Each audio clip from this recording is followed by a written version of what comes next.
43টি দেশের নাগরিকদের ওপর যুক্তরাষ্ট্রে ভ্রমণে নিষেধাজ্ঞা দেওয়ার কথা ভাবছে ডোনাল্ড ট্রাম্পের প্রশাসন।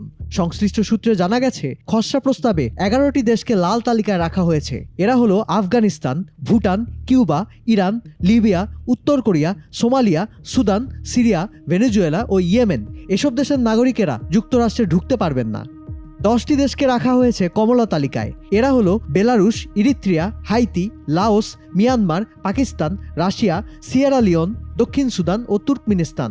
এসব দেশে ভিসা একেবারে বন্ধ থাকবে না, কিন্তু অভিবাসী বা পর্যটন ভিসায় ভ্রমণের অনুমতি দেওয়া হবে না।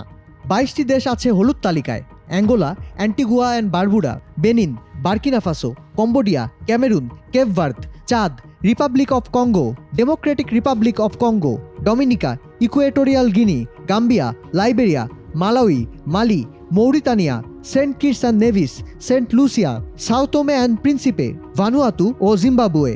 60 দিনের মধ্যে নিজেদের শুধরে না নিলে এ দেশগুলোকে লাল বা কমলা তালিকায় ফেলার হুমকি দেওয়া হবে। চূড়ান্ত প্রস্তাবে কিছু পরিবর্তন আসতে পারে, তবে নতুন এই নিষেধাজ্ঞা ট্রাম্পের প্রথম মেয়াদের নিষেধাজ্ঞার তুলনায় বেশি বিস্তৃত হবে বলে জানা গেছে।